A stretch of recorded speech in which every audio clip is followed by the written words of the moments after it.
traveling days. Oh Lord, please, can't you hear my prayers? So I rode my buddy up the mountain, to a place where I can sit my rocking chair.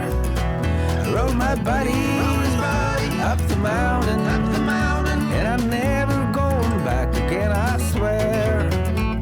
Most likely the son of mine will be found in the mountains where I'm born and raised. I paid my duty at the sunny side, cutie. Oh Lord, hear the sorrow in my heart. Hey guys, today we are in Gatlinburg, Tennessee, and we are at the end of the parkway, right before you head into the Great Smoky Mountains at Cumberland Jack's. We saw Smokies Plus come in here a few weeks ago, showed they had a new menu, so we're here to try out a couple things on it. So are you ready, Bobby? I'm ready. Let's rock and roll. Let's rock and roll. Now to find Cumberland Jack's, it's right up here next to Crockett's Breakfast Camp. There's no parking in the back. There's a paid parking lot for $10. There's Ober Mountain. And you have Calhoun's back there, right before you head into the Great Smoky Mountains.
There is plenty of seating in here, out there by the road where Bobby and I are sitting, and all inside this beautiful building. I love how it's set up. You can sit back in here, Wonderland Hotel, Elkmont, back in the corner underneath Cumberland Jack or at the bar. There's a picture of Paul Adams and Cumberland Jack. They have a sign inside and outside the restaurant that tells you the story about Cumberland Jack. But we're going to let Channel 10 News tell you the story at the end of this video. Stick around for that. All right, let's take a look at the menu, starting off with the appetizers. Fried pickle chips, meatballs, firecracker shrimp, fried cheese curds. 4 different selections of flatbreads. The bottom one sounds good, smoky and the brisket. Like the name of that one. Assortment of wings for $12.99. The peach chipotle sounds pretty good. I have to come in here and try that sometime. Salads and soups. Pretty good selection of that. Homemade vegetable soup for $4.99. Tacos for $14.99. It comes with black beans and corn rice. Have a pulled pork one and a taco trio, one of each. That's probably the way to do it. Handheld, served with your choice of one side, Nashville hot chicken, and a pitmaster. Now let's look at the entrees. They come with 2 sides, shrimp and grits, house-made meatloaf, have a ribeye for $30, and some mahi-mahi for $22. Now on this side, we asked what the 2 most popular items were that they sold here. And the first one is Fire in the Hen House. Bobby's gonna get that. They have some smoked ribs, smokehouse platter, chopped steak, and the number 2 most popular item is what I'm gonna get, deep fried Mississippi catfish.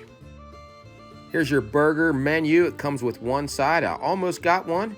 The Mexican City Burger with taco seasoning, cheddar jack cheese, salsa, and guacamole. Sounds interesting. They have a pasta menu. It's served with rustic garlic bread.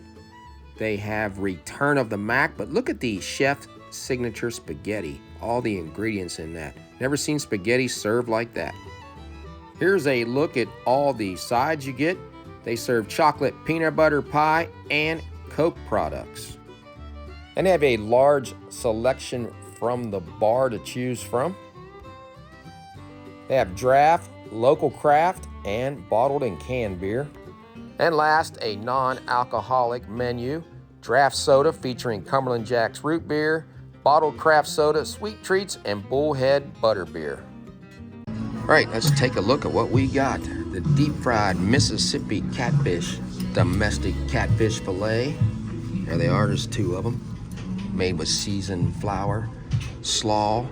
Comes with French fries, but I switched it out to the homemade mac and cheese, tartar sauce, a lemon wedge, and some hush puppies. Now let's take a look at Bobby's. Bobby got the #1 selling item here at Cumberland Jack's, the Fire in the Hen House.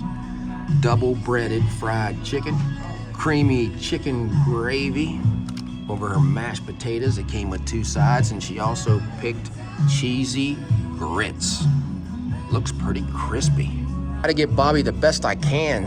She's sitting in front of this window and the brightness is kind of messing with us, but let's just try it. That's okay if you don't see me, as long as you can see the food. That's the main thing, John. My plan was to get the smoked meatloaf with the bacon wrapped around it, but the fried chicken sounded pretty good, and he said it was their #1 seller.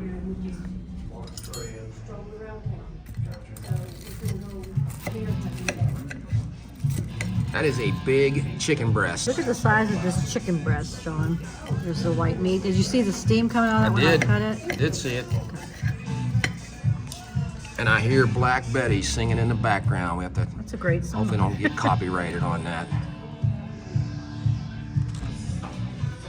I'm glad he told me this was the #1 seller. This is very good. It was tender and juicy, fried to perfection. Double breading made it crunchy, but it's tender inside and juicy. Did a great job frying this up. Now these are house-made potatoes. Looks like red potatoes with the chicken gravy. I like the chicken gravy. You can tell these are house-made because they still have some of the potato lumps in them, have the skins of the potatoes. These are very good. Creamy, buttery. Good. Gave me a nice helping of cheddar grits. The grits are good, very creamy, cheesy. There's plenty there for me and John. I don't know if grits hold the heat in them, because I was somewhere else the other day and they were so hot. I mean, this has been sitting here for a little bit and it's still hot. So I can see the steam. If you get the grits, be careful. Yeah, I can see the steam just coming off of that. Very All good right. meal, I'm happy with it. All right, guys, let's start off with the catfish. Why wait around? Look at cornmeal. Just cut it open.